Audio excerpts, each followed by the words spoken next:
Welcome now welcome to my YouTube channel. आज हम लोग डिस्कस करने वाले हैं ज्योग्राफी के टॉपिक के बारे में। जैसा कि आपको पता है कि हम एससीईआरटी बुक को बेस मानकर एससीईआरटी बुक के हर एक चैप्टर को लाइन बाय लाइन डिस्कशन करने वाले हैं। और आज एससीईआरटी बुक का जो सीरीज चलने वाला है वो क्लास 7 की ज्योग्राफी की बुक है, बिहार बोर्ड की हिंदी मीडियम बुक। ठीक है, इसमें आप जनरली ये देख लें कि आपको कौन कौन से मूल चैप्टर जो पढ़ने हैं। आप पृथ्वी के अंदर ताक झांक, अंदर अर्थ के इनसाइड का है, चट्टान है, इंटरनल फोर्सेस हैं, इन्वायरमेंट है, आपका एटमॉस्फेयर है, और भी बहुत सारी चीज़ें। आप इसको एक बार देख लें और बढ़ते हैं हम लोग अगले पेज पे। पृथ्वी के अंदर ताक झांक वाले चैप्टर में एक जनरल सा कंसेप्ट है कि एक बच्चे ने काला पत्थर देखा तो पूछा कि ये कहाँ से होता है। यहाँ पे कहानियाँ बना के बातें की गई, तो कोई बोलता है कि वो धरती के नीचे मिलता है, तो धरती के नीचे क्या क्या चीज़ें होती है उसकी उत्सुकता होती है। उसके बाद हम लोग अगले पेज में चलते। फिर वो बच्चा अगले दिन अपने टीचर से धरती के आंतरिक भाग के बारे में पूछता है, तो पता चलता है कि ऊपर से दिखाई देती है वैसी ही हर जगह नहीं है, अंदर बहुत सारी चीज़ें पाई जाती है। पानी के बारे में जानता है कि समुद्र के मतलब पानी के अंदर, ज़मीन के अंदर तेल, पानी, ये सारी चीज़ें निकाली जाती हैं। तो वो फिर उसके बाद वो फॉसिल फ्यूल, खनिज तेल के बारे में बात हुई। तो जनरल कंसेप्ट यहाँ पे यही है कि पृथ्वी की आंतरिक संरचना क्या है, जिसके बारे में हम लोग पहले भी जानते हैं। पृथ्वी के अंदर 3 लेयर हैं जिसे क्रस्ट, मेंटल, कोर कहा जाता है, आप इंग्लिश में जानते हैं। इसके बाद सारे बच्चे दंग हो गए, सोच रहे थे कि क्या पृथ्वी के अंदर मिलता है। सबको आश्चर्य होने लगा कि तेल वगैरह पृथ्वी के अंदर मिलता है। तो ये सारा चीज़ सोचकर वो फिर पृथ्वी के नीचे गहराई में जाते हैं, नीचे तापमान दोनों बढ़ता है। क्वेश्चन आता है कि अगर आप डीप इनसाइड द अर्थ जाएं तो प्रेशर और टेम्परेचर यानी तापमान और दाब बढ़ेगा या घटेगा। तो आपको आंसर होना चाहिए कि बढ़ता है। क्वेश्चन ऐसे बनते हैं, जो मूल क्वेश्चन के पार्ट है मैंने उसे अंडरलाइन कर लिया है। उसके बाद उन मैम जो है उसको एक रेखा चित्र खींचकर बताती है कि हमारे पृथ्वी के 3 लेयर हैं। पहले लेयर को SIAL कहा गया है। SI का यहाँ पे याद रखिएगा जितना आपको पता है। SI फॉर यहाँ पे आपको सिलिका, सिलिका मतलब सैंड, आप याद रखिएगा। और AL फॉर एल्युमिनियम। दूसरा लेयर आप देखेंगे तो आपको मिलेगा, आपको यहाँ पे सारा आपको लेयर के बारे में बताया गया है। दूसरा लेयर आपको मिलेगा आपका यहाँ पे सिलिका और मैग्नीशियम, उसका SIMA नाम है। और तीसरा निकेल और फेरस, फेरस मतलब आयरन होता है, ये चीज़ें हैं। तो अगर पृथ्वी के 3 लेयर को बांटा जाए तो सबसे अंदर जो है निकेल आयरन मिलता है। ठीक है, निकेल और फेरस। और SIMA का मतलब है सिल्का, सिल्का मतलब सैंड, और एमा मतलब मैग्नीशियम। SIAL मतलब सिलिकॉन एल्युमिनियम। क्वेश्चन आएगा कि सबसे बाहरी लेयर में क्या मिलता है, एल्युमिनियम, मैग्नीशियम, आयरन, निकेल। तो आपको आंसर इस तरह से देना पड़ता है। आपको जितना पहले से पता है कि अर्थ का सबसे आउटर मोस्ट लेयर क्रस्ट कहलाता है, दूसरा मेंटल कहलाता है, तीसरा कोर कहलाता है। क्वेश्चन ये भी आता है कि NIFE क्या है, मेंटल है, कोर है। SIMA क्रस्ट है, मेंटल है, क्या है। इस तरह के क्वेश्चन बनते हैं। तो आप याद रखिएगा, सबसे बाहरी लेयर क्रस्ट, फिर मेंटल, फिर कोर, सबसे ऊपर एल्युमिनियम मिलेगा, सिलिका तो कॉमन है याद रखिएगा, फिर मैग्नीशियम मिलेगा, फिर अंदर निकेल और आयरन मिलेगा। इस पेज में यहीं तक की बातें की गई। उसी तरह यहाँ पे बताया गया है कि पृथ्वी का बीच का जो लेयर है उसे सीमा भी कहते हैं। सीमा का मतलब है सिलिकॉन और मैग्नीशियम के बारे में बात की गई है। इसे मेंटल भी कहा जाता है। ज्वालामुखी का लावा मेंटल से निकलकर ही पृथ्वी पे आता है। कोर तो पूरा एकदम लावा से भरा हुआ है, यहाँ मेंटल से ही आप कह सकते हैं ज्वालामुखी का लावा निकलता है। आप जानते हैं कि ज्वालामुखी जो है पृथ्वी के अंदर से लावा निकलती है। 2 तरह से चीज़ें आती है, एक चीज़ मैग्मा और एक लावा। मैग्मा ऐसा आप कह सकते हैं कि पार्ट जो अंदर है उसे मैग्मा कहते हैं, जैसे वो बाहर आ जाता है उसे लावा कहते हैं। फिर सबसे निचली लेयर निकेल और लोहा पाया जाता है, इसलिए इसे कोर भी कहा जाता है। यहाँ पे उसके टीचर ने कंपेयर किया तो बताया कि हमारे नारियल के जैसा समझो कि नारियल में जैसे अलग अलग लेयर होते हैं, पहले ऊपर एक छिलका होता है, फिर फाइबर वाला होता है, फिर एक हार्ड वाला होता है, फिर अंदर वाइट वाला होता है, फिर पानी होता है। उसी तरह पृथ्वी भी है। बच्चे संतुष्ट नजर आए, फिर अभ्यास शुरू होती है। देखो नीफे क्या होता है, क्वेश्चन आएगा नीफे क्या है, नीफे में इन सब में से क्या है। तो नीफे में से निकेल और फेरस यानी आयरन, लोहा है। आपको क्वेश्चन आंसर इस तरह भी बनेंगे। भूपर्पट्टी को डैश कहा जाता है, भूपर्पट्टी मतलब क्रस्ट, सबसे ऊपरी लेयर को भूपटल भी कहा जाता है, ये भी आप याद रख सकते हैं। भूपर्पट्टी के ऊपरी हिस्से को क्या कहते हैं? आप कह सकते हैं सबसे भूपर्पट्टी का सबसे ऊपरी हिस्सा क्या कहलाता है? यहाँ पे आप याद कर सकते सियाल है। और क्रोड, क्रोड क्या है? पृथ्वी के सबसे कोर है, यहाँ पे सबसे निचली परत को कोर कहा जाता है। ठीक है, ये आप याद रख सकते हैं, ये क्वेश्चन आंसर। बहुत ही छोटे छोटे टॉपिक्स मिलेंगे आपको। चैप्टर 2 फिर तुरंत ही शुरू हो जाता है, जिसमें चट्टान खनिज की बात की। तो बच्चा एक जो था वो पत्थर लेके इधर उधर फेंक रहा था, तो जो पत्थर वाला ठेकेदार वगैरह था वो टीचर से कंप्लेन करता है कि देखिए ये फेंकते हैं। तो बच्चे ने सब ने बोला कि टीचर ने बोला सब कल घर से पत्थर बना के लाना। सब बच्चे आश्चर्य में हो गए। ठीक है, तो कि पत्थर कैसे बनेगा सर, पत्थर को कोई थोड़ी बना सकता है। तो इसी में एक फैक्ट भी दिया है कि कड़बिंदिया के बारे में विस्तृत जानकारी के लिए। कड़बिंदिया एक जगह का नाम है जहाँ से पहाड़ से चट्टान के टुकड़े लाए जाते हैं, पेबल्स जिसको कहते हो, गिट्टी वगैरह कहते हैं, वो बनाए जाते हैं। तो वहाँ से लाए जाते हैं, ये एक जगह का नाम है, ये मन में रखने का है। ठीक है, और फिर बात करें तो अगले पेज में यहाँ पे फिर बात की गई है। तो जब टीचर बोलते हैं कि देखो तुम पत्थर बना नहीं सकते तो फिर फेंकते क्यों हो, और उसके बाद उन्होंने कुछ जगह के बारे में बताया जहाँ से पत्थर आते हैं। तो ये याद रखिए, कड़बिंदिया से पत्थर मंगवाए जाते हैं, कभी भूरे रंग के पत्थर राजगीर गया से मंगाए जाते हैं, शेखपुरा से भी पत्थर मंगाए जाते हैं, ये बिहार में ही आपको पता ही है। ऐसे पत्थर झारखंड के पाकुड़ और डोचाच से भी आते हैं। दरअसल पत्थर के अलग अलग किस्म होते हैं। तो बच्चे बहुत ही ज़्यादा क्यूरियोसिटी रखने लगे कि अच्छा पत्थर के भी दूसरे बहुत सारे टाइप होते हैं, तो उनको इंटरेस्ट हुआ। ये कहा जाता है कि पुराने बच्चों को इंटरेस्ट जगाने के लिए कहानी बना के सुनाना। तो और इसके बाद चट्टाने खनिजों का समुच्चय होता है। चट्टान विशेष रूप से अलग अलग खनिजों से मिलती है और चूना पत्थर क्ले की अधिकता होती है। और ग्रेनाइट में फेल्डस्पार और क्वार्ट्ज की प्रधानता होती है। ये एक इम्पॉर्टेंट फैक्ट बन जाता है कि मतलब बहुत सारे ऐसे मिनरल्स हैं जो हमें चट्टानों या ओर से मिलते हैं, आपको पता है बहुत सारे मिनरल्स। तो यहाँ पे आपको बात की गई है। तो यहाँ पे जब बात हुई है तो चट्टानों को बांटा गया है 3 तरह से।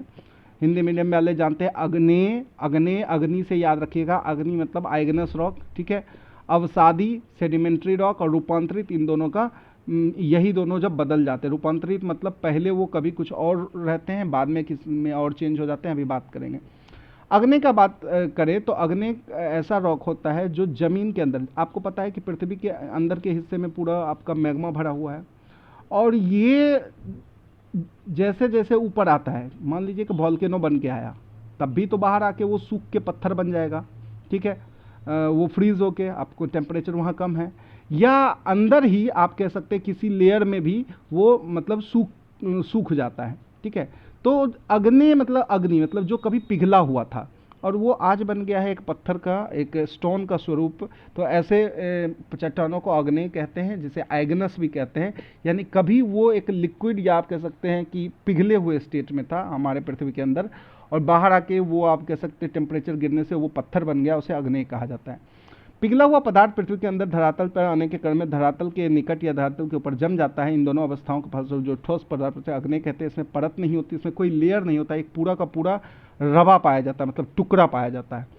इसके जमने में जितना समय लगता है उस पर निर्भर करता है। अब इसको कितना, इसके भी जो टाइप है इस बात पर डिपेंड करते हैं कि कितना जल्दी ये जमा। जैसे कि ग्रेनाइट के बारे में जानते हैं। ग्रेनाइट का आप लोग पत्थर वगैरह यूज भी करते हैं, वो टाइल्स वगैरह में भी ग्रेनाइट वगैरह का। तो ग्रेनाइट जो है वो धीरे धीरे जमता है। ठीक है, और ये अंडरग्राउंड आप देख सकते हैं, अंडरग्राउंड रहता है, मतलब जमीन के अंदर ही है। यहाँ से थोड़ा निकला, टेम्परेचर थोड़ा कम हुआ, लेकिन धीरे धीरे जमना शुरू हुआ, क्योंकि टेम्परेचर वहाँ कंपेयर टू बाहर कम है, तो धीरे धीरे जमता है। लेकिन इसलिए पूछा जाएगा कि आपको अग्नि चट्टानों में इनमें से कौन सा चट्टान है जो धीरे धीरे जमता है, तो उसका आंसर होगा ग्रेनाइट। ठीक है, जबकि कुछ जो है ज्वालामुखी से बाहर आ जाते हैं और तुरंत जम जाते हैं, उनमें भी आपका एग्जाम्पल आपको मिलने वाला है, वो अभी अगले पेज में हम लोग डिस्कस। जबकि पृथ्वी के ऊपर चट्टानें जल्दी जमती हैं, इसके बारे में आपको पता है कि ऊपर जो है चट्टानें जल्दी जमती है, जिसमें बेसाल्ट और एक प्यूमाइस भी है। ये इसको फ्लोटिंग रॉक भी कहते हैं, प्यूमाइस याद रखिएगा। इसके बीच में पोर्स होते हैं, होल होते हैं, ये पानी में तैरता भी है। ये बहुत जल्दी जम जाता है क्योंकि ये बाहर आ जाता है मैग्मा, तो इसकी वजह से ये जल्दी जम जाता है। तो क्वेश्चन आता है कि कौन सा ऐसा अग्नि, या आप कह सकते हैं आइगनस रॉक है, जो पृथ्वी के बाहर जमता है और आप कह सकते हैं कि बहुत जल्दी जमता है। उसके बाद आते हैं सेडिमेंट्री रॉक्स, जिसको अवसादी भी कहते हैं। नाम ही है सेडिमेंट, तो सेडिमेंट का मतलब होता है लेयर बाय लेयर। आपको जैसा पता है कि आप कोई भी नदियाँ जो है या कुछ भी ऐसी हवाएं जो है, आज एक मिट्टी का मतलब लेयर आई, मान लो कि गंगा नदी आई, यहाँ पे मिट्टी लाई, फिर अगली बार आई तो और भी मिट्टी का लेयर लाई, ठीक है, अगला लेयर लाई, ठीक है, अगला लेयर लाई, फिर अगली बार आई, मतलब अगला पानी का बहाव आया तो और लेयर लाया। तो इससे क्या होता है कि सैंड का एक लेयर जो है वो हमारा जमता रहता है, मीन्स कि एक नीचे रहता है, उसके ऊपर उसके ऊपर, और वातावरणीय दबाव के कारण, ठीक है, प्रेशर की वजह से या टेम्परेचर की वजह से ये लेयर आपस में जुड़ जाते हैं, मतलब ये बन के एक पत्थर का रूप ढाल देते हैं। तो ये लेयर बाय लेयर होता है। कोई कोई ऐसा पत्थर देखेंगे कि एक पार्ट ऊपर का खींचेंगे तो वो अलग हो जाता है, छिलके के जैसा अलग हो जाता है, खासकर आप चूना पत्थर को देखिएगा तो, ठीक है। तो ऐसे ऐसे रॉक को कहा जाता है, हम लोग कहते हैं अवसादी चट्टान। और ये पानी के अंदर या पानी के बाहर, अब पानी के अंदर भी तो सैंड आ रहा है, वो भी लेयर बना रहा है, और बहुत सारा सिल्ट जो है, अब पानी गंगा नदी के बाहर भी बालू आके गिर जाती है, तो ये वहाँ पे जो आपके चट्टान बनते हैं उसे अवसादी चट्टान कहते हैं, जिसका एग्जाम्पल है चूना पत्थर, बालू पत्थर, ठीक है। अब इसमें भी दो बात है कि पानी के अंदर कौन बनती है, पानी के बाहर कौन बनती है, तो ये याद रखिएगा। तब दबाव के कारण परतें आपस में जुड़ जाती है, अवसादी चूना पत्थर। इसी तरह धरातल पर पानी के बाहर महीन अवसाद लेयर जमता है और दबाव के कारण आपस में होते हैं बालू पत्थर। याद रखिएगा, चूना पत्थर जो है पानी के अंदर आपका जो लेयर बाय लेयर जमता है उसे हम, उसका एग्जाम्पल चूना पत्थर है। और पानी के बाहर अगर लेयर बाय लेयर जम रहा है, पानी के बाहर आपका लेयर बाय लेयर जम रहा है, तो इसका एग्जाम्पल आपका बालू पत्थर है। ये दोनों आपके एग्जाम्पल हैं, ये दोनों आपके एग्जाम्पल हैं किसके, सेडिमेंट्री रॉक्स के। अब रूपांतरित चट्टानें, होता है क्या कि जो दो तरह के हमारे रॉक हैं, ठीक है, जो दो तरह के हमारे रॉक हैं, जैसे कि हमारा एक सेडिमेंट्री रॉक हो गया, एक हमारा ये आइग्नस रॉक हो गया। ये दोनों रॉक जो हैं ये अपने आप को समय दर समय अपना रूप बदल लेते हैं, एक नए रूप में ये दिखने लगते हैं, ठीक है। और आइग्नस भी है, वो भी अपने आप को नए रूप में दिखने लगता है। तो ऐसे रॉक को कहा जाता है रूपांतरित चना। अग्नेय या परतदार चट्टान यानी सेडिमेंट्री ताप या दबाव के कारण अपने रूप को बदल लेती है। जैसे चूना पत्थर पे आप कंटिन्यूअस दबाव वगैरह डालेंगे तो वो बन जाता है संगमरमर, ठीक है, दाब और ताप के कारण, ठीक है। इसी प्रकार ग्रेनाइट, आप जानते हैं अभी जस्ट बात हुई थी आइग्नस में, और दाब के कारण नाइस में बदल जाता है, ग्रेनाइट नाइट में बदल जाता है। इससे कार्यांतरित चट्टान या आप कह सकते हैं रूपांतरित चट्टान भी कहते हैं। याद रखिएगा, अपर्दन, अपर्दन जो है उसको कहते हैं इरोजन, चट्टानों का टूटना या लेयर का टुकड़ों में, जानते हैं कि आपका सॉइल जो है, मिट्टी कैसे बनी है, चट्टानों का ही वो छोटा छोटा टुकड़ा है, उसको ही तोड़ तोड़ के वो बनती है, ठीक है। आगे बढ़ते यहाँ पे एक छोटी सी बात ये रह गई कि जब एक लेयर मान लीजिए यहाँ आया बालू का, ठीक है, और इसमें कोई एक जानवर, एक कुत्ता यहाँ पे मर के गिर गया, ठीक है, फिर अगला लेयर आया तो वो उसको क्या कर देता है, वो उसको ढक देता है, ठीक है, ढक देता है। या एक पेड़ गिर गया, फिर एक पेड़ गिर गया इस लेयर पे, फिर आया कोई और लेयर इसको ढक दिया। तो क्या होता है कि जो सेडिमेंट्री रॉक्स होते हैं या आप कह सकते हैं जिसमें परतदार चट्टानें होते हैं, उसमें कोई ना कोई एनिमल या प्लांट का कुछ ना कुछ पार्ट जो होता है उसी के अंदर दब कर रह जाता है, जो बहुत सालों बाद भी अगर आप देखेंगे तो उसके अंदर वो दिखना शुरू होता है। इसी को फोसिल्स कहते हैं।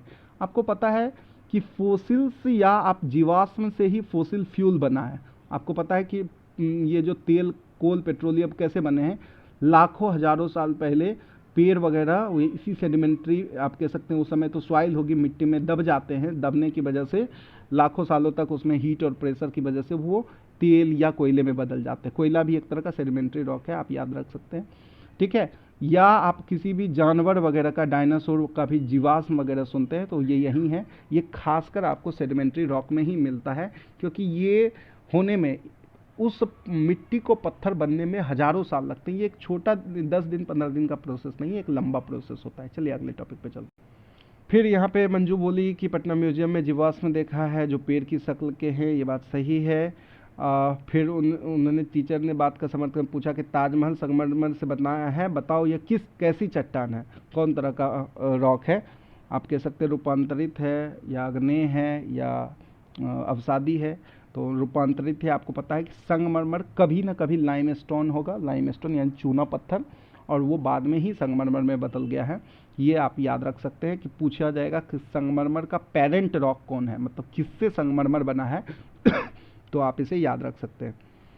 तो आपको पता है कि हमारे रॉक में, हमारी मिट्टियों में बहुत तरह के रासायनिक और भौतिक गुण वाले अलग अलग खनिज भी उपलब्ध होते हैं, जिसे आगे जाके हम लोग एलिमेंट कहते हैं। ठीक है, हमारे जो भी हमारा आयरन है, सोना है, ये सारा चीज़ हमारे उसी में रहते हैं। ठीक है, आप जब खनिज का वर्गीकरण करेंगे तो दो तरह से खनिज माना जाता है, आप पढ़े भी होंगे साइंस में भी, मेटेलिक, नॉन मेटेलिक, आप कह सकते हैं धात्विक, अधात्विक। जिसमें पहला खनिज है जिसमें लौह युक्त खनिज है, जिसमें लोहा, निकेल, मैग्नीज, कोबाल्ट को रखा गया। अलौह युक्त खनिज सीसा, जस्ता, सोना, चांदी। ठीक है, फिर अधात्विक में जिसमें मेटेलिक प्रॉपर्टी नहीं है, जिसमें कोयला, पेट्रोलियम है। कार्बनिक में, अकार्बनिक में अभ्रक, ग्रेफाइट है। ये सारी चीज़ में अकार्बनिक में आते हैं। तो आप याद रख सकते हैं कि खनिज कहाँ से मिलता है, खनिज इन्हीं सारे चट्टानों से मिलता है। खनिज का वर्गीकरण किन दो पार्ट में बांटा गया है, धात्विक, अधात्विक में। लौहयुक्त आपके खनिज कौन कौन से हैं, ऑप्शन दिया रहेगा, इनमें से कौन कौन लौहयुक्त खनिज है, तो ये आप सेलेक्ट कर सकते हैं। लोहा, निकल, मैग्नीज, कोबाल्ट, टंगस्टन, ये सारे लौहयुक्त। अब सीसा, जस्ता, सोना, चांदी, टिन, तांबा, ये अलौहयुक्त, अलौह। ठीक है, कार्बनिक में कोयला, पेट्रोलियम याद रखिएगा, अभ्रक, ग्रेफाइट याद रखिएगा। अंगूठी पहन जो सर पहने थे वो दिखाते हुए भी बोले कि देखो ये भी एक तरह का खनिज है, ये भी चट्टानों से ही निकलते हैं। तो सब समझे वाह, चट्टान से बहुत सारा काम हो सकता है। ये सारी चीज़ें बुक से इतनी ही कंटेंट की बातें थी। अगले पेज में चल, चैप्टर 2 यहाँ पे खत्म हो जाता है। और चैप्टर 2 में आप कुछ क्वेश्चंस आते हैं, जैसे रूपांतरित चना कौन है, रूपांतरित चट्टान कौन है, तो संगमरमर। और बेसाल्ट किस प्रकार का चट्टान है, तो बेसाल्ट आपका अग्नेय चट्टान का उदाहरण है। आप पढ़े थे बेसाल्ट जो है बाहर आके जमता है, ये आपके जब पढ़ाया था मैंने अभी, तो उसमें आपको दिखा था कि कोई ऐसा चट्टान जो बाहर आके जमने, बेसाल्ट। प्यूमाइस भी बताया था, ऑब्सिडियन भी बताया था। चट्टानों का रूपांतरण में किसका योगदान होता है, सभी तापमान, द्रव्य, रासायनिक द्रव्य, सब कुछ, हाँ ये सारा चीज़ होता है। ये आप समझ सकते हैं। आप बढ़ते हैं चैप्टर 3 की तरफ। चैप्टर 3 है आंतरिक बल एवं उससे बनने वाली भू आकृतियाँ। आपको पता है कि हमारा जो अर्थ है वो एक पूरा सरफेस इस तरह का एकदम पूरा प्लेन तो नहीं है। आपको अर्थ में डाइवर्जेंट चीज़ें देखने को मिलती है, कहीं पे बहुत बड़ा पहाड़ है तो कहीं पे बहुत बड़ी खाई है, कहीं पे पानी है बहुत ज़्यादा। तो अलग अलग शेप हमारे अर्थ में कैसे बना, ठीक है, तो इसका कुछ ना कुछ कारण हमारे अर्थ पे ही प्रेजेंट है। तो इसी से रिलेट करते हुए हम लोग जानेंगे कि हमारे अर्थ की बात करें तो हमारे अर्थ में इर्रेगुलर शेप है, यानी कहीं माउंटेन है इस तरह से उठा हुआ, कहीं पे खाई है, ठीक है, कहीं पे प्लेन्स है। तो इसका कॉज क्या है, तो आप जानते हैं कि हमारा अर्थ बहुत सारे टेक्टोनिक प्लेट से बना है। ठीक है, अंदर अगर हमारे अर्थ का लेयर देखें, एक टुकड़ा ऐसे निकाल के देखेंगे तो ये ऐसे बहुत सारे टेक्टोनिक प्लेट से बना है, जो अंदर के मैग्मा पे फ्लोट कर रहे हैं, तैर रहे हैं। ठीक है, अंदर आपको पता ही है लिक्विड स्टेट में आपका मोल्टेन है, बहुत हाई टेम्परेचर पे मैग्मा, तो उसमें फ्लोट कर रहे हैं। और उसी मैग्मा के फोर्स की वजह से, बल की वजह से, आपको पता है कि कभी कभी टेक्टोनिक प्लेट आपस में टकरा जाते हैं या बहुत दूर भी चले जाते हैं। तो यही कॉज है कि हमारे अर्थ पर भूकंप वगैरह भी आती है, भूकंप वगैरह आती है। इसी के बारे में बात की गई होगी इस चैप्टर में, आगे देखें। यहाँ पे कुछ की फैक्ट हैं, इसके बारे में देख ले पहले, कि भूपटपट्टी पर आकार, विभिन्न आकार की छोटी बड़ी किंतु कठोर संरचनाएं होती है, जिन्हें प्लेट्स कहा जाता है। ये प्लेट गतिशील होती है, जो महाद्वीप, महासागरों का निर्माण करती है, ये बात जानते हैं। लेकिन और उसके बाद एक और नीचे की पॉइंट है, तो आपको मिलेगा, ये आपसे क्वेश्चन बन सकता है कि क्या भूकंप का पूर्वानुमान संभव है, तो नहीं, इसका अनुमान संभव नहीं है। अगर कोई बोले कि भूकंप आने वाला है तो ये एक र्यूमर है, ये आप अफवाह समझिए। अगले पेज में बढ़ते हैं। तो यहाँ पे जब यहाँ पे एक बात होती है तो क्वेश्चन आता है भूकंप क्यों आते हैं। तो जैसा कि आपको पता है कि अर्थ का सबसे अंदर का लेयर जो है हमारा मैग्मा से बना हुआ है, और इसके ऊपर, अर्थ के ऊपर बहुत सारे प्लेट जो है वो फ्लोट कर रहे हैं। ठीक है, प्लेट के जैसा आप समझिए कि फ्लोट कर रहे हैं, और यही प्लेट जब आपस में टकरा जाते हैं तो भूकंप का वेव पैदा होता है। होता भूकंप पृथ्वी के अंदर है, लेकिन इसका वेव जो है इस तरह से बहुत ज़्यादा दूर तक आपको चीज़ों को इफ़ेक्ट करता है।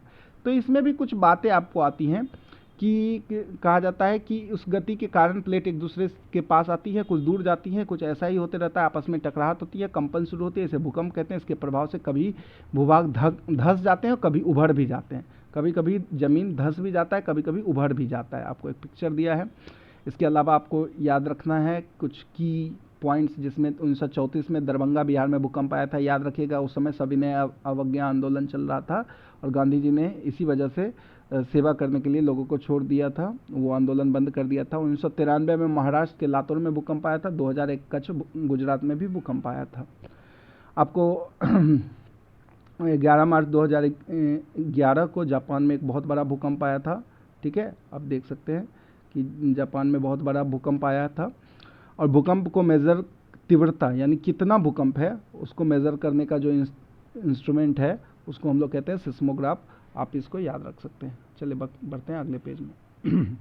ये एक मैप है जिसमें आपको बताया गया कि इंडिया का प्रोन भूकंप जोन। क्वेश्चन आएगा कि इंडिया में भूकंप के कितने जोन अवेलेबल हैं, तो 4 जोन। ठीक है, 4 जोन अवेलेबल हैं। आप याद रखिएगा। देखिए, आप एकदम जनरल कंसेप्ट बनाइए। पूरा ये सेक्शन जो है, आप पहले 4 जोन को पहले समझ लीजिए।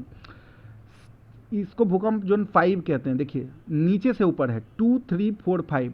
2 का मतलब 1 नंबर, मतलब कि वहाँ ज़्यादा भूकंप नहीं है, वहाँ सबसे कम भूकंप आएगा। ठीक है, 2 मतलब उससे सबसे कम, आप कह सकते हैं मध्यम, अधिक, अत्यधिक दिया है।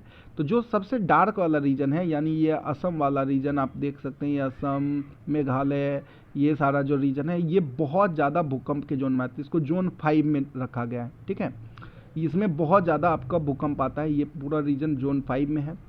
फिर उसके बाद जो आपका बॉक्स रीजन है, एक लाइनिंग है, एक बॉक्स रीजन, पूरा माउंटेन रीजन जो है, हिमालयन रीजन आप कह सकते हैं, पूरा यहाँ जम्मू कश्मीर के रीजन में ये भूकंप के 4th जोन में आता है। ठीक है, उसके अलावा जो कोस्टल रीजन है, कोस्टल यानी समुद्र के किनारे का रीजन, और ये हमारा थोड़ा बिहार का भी नीचे पठारी हिस्सा जो कह सकते हैं आप, छोटा नागपुर रीजन का जो हिस्सा है, ये सारा रीजन, यहाँ मध्य प्रदेश का भी वो सारा हिस्सा।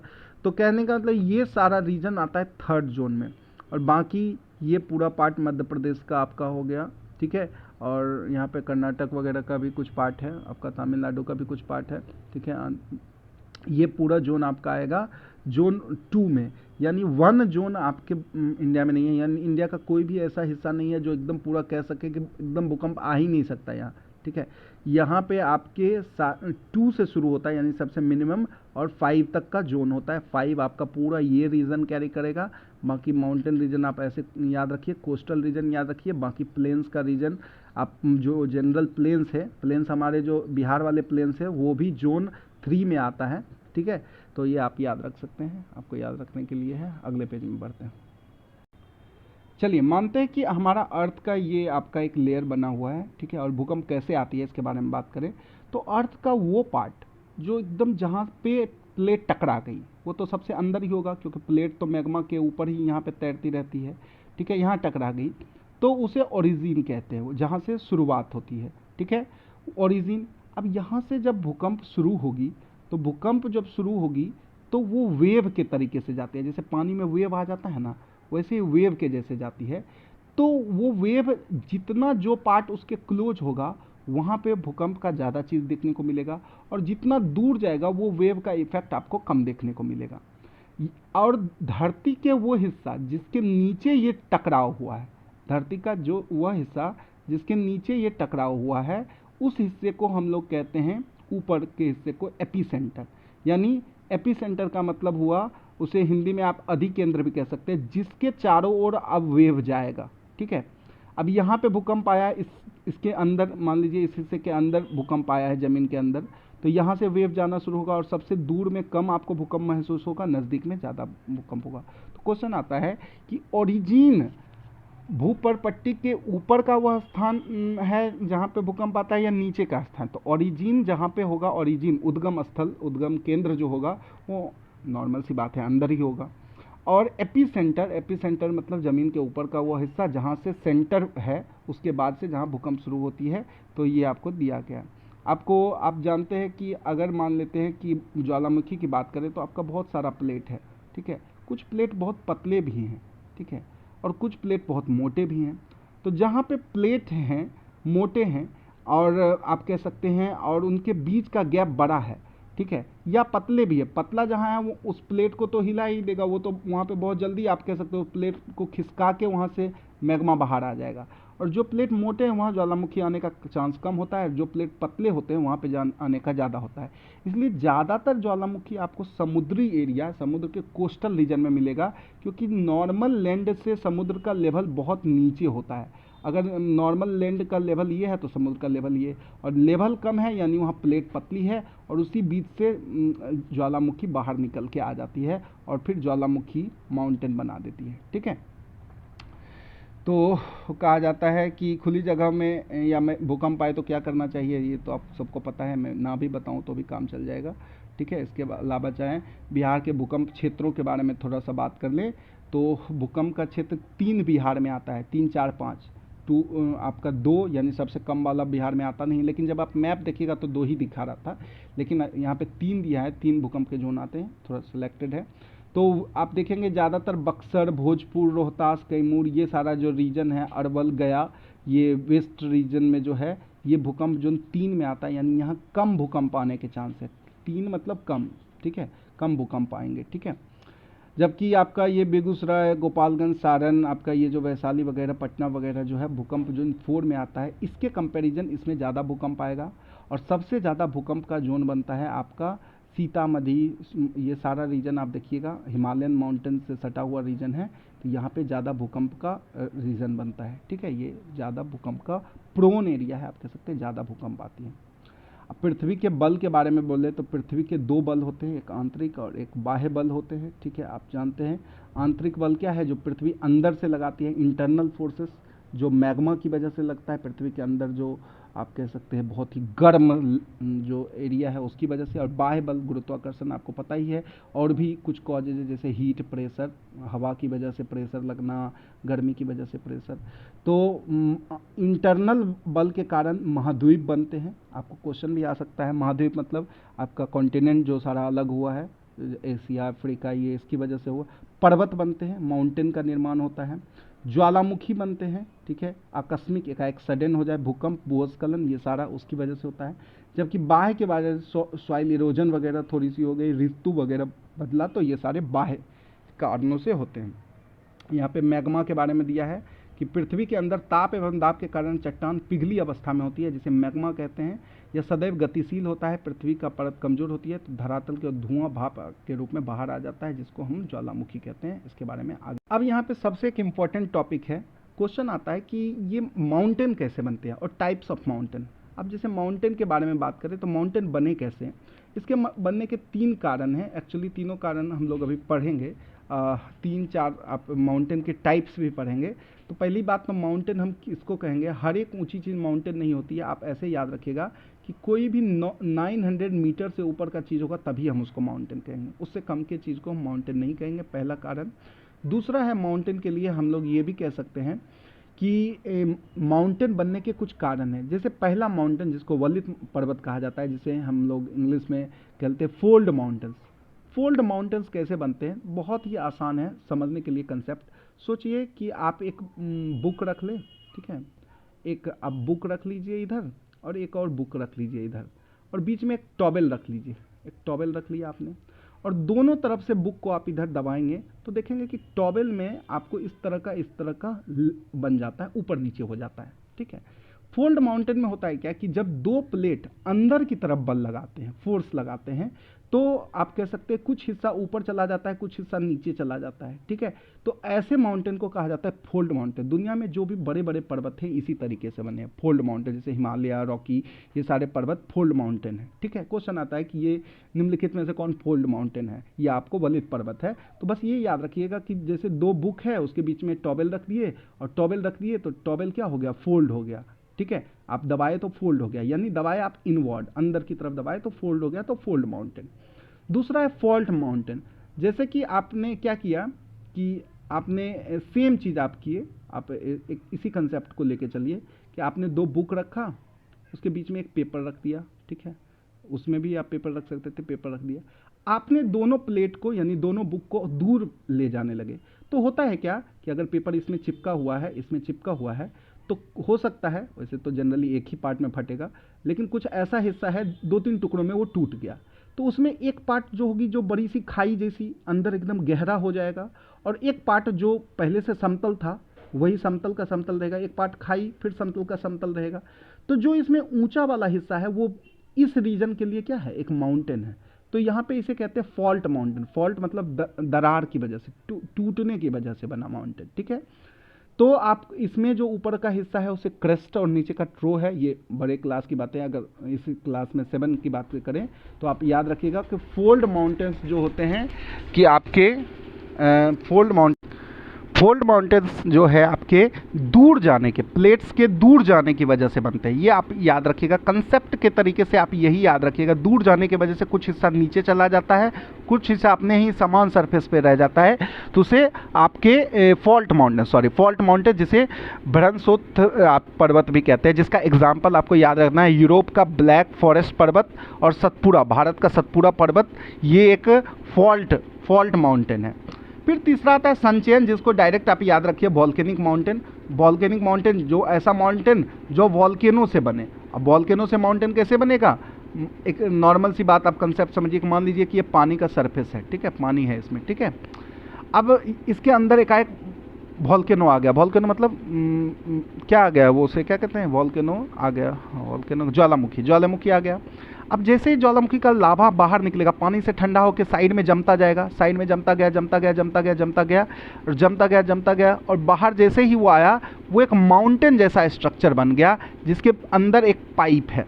उसके अंदर क्या है, एक पाइप है जिससे लावा आ रहा है, ठीक है, जिसके अंदर लावा आ गया, बाकी आपका ये एक वॉल्केनो बन के आ गया। तो ऐसे माउंटेन को कहते हैं वॉल्केनिक माउंटेन, जो ज्वालामुखी से बनता है। इसका एग्जांपल है किलिमंजारो, फ्यूजिमा अफ्रीका का किलिमंजारो, जापान का फ्यूजियामा, ठीक है, ये याद रखिएगा। तीसरा है अपशिष्ट पर्वत। कुछ ऐसे पर्वत होते हैं जो पुराने पर्वत, जो किसी पर्वत के भाग कटते छटते रहते हैं, इसे अपर्दित भूभाग या अवशिष्ट पर्वत कहते हैं। अरावली का पर्वत, पारसनाथ की पहाड़ी, ये सारे आप कह सकते हैं अवशिष्ट पर्वत हैं।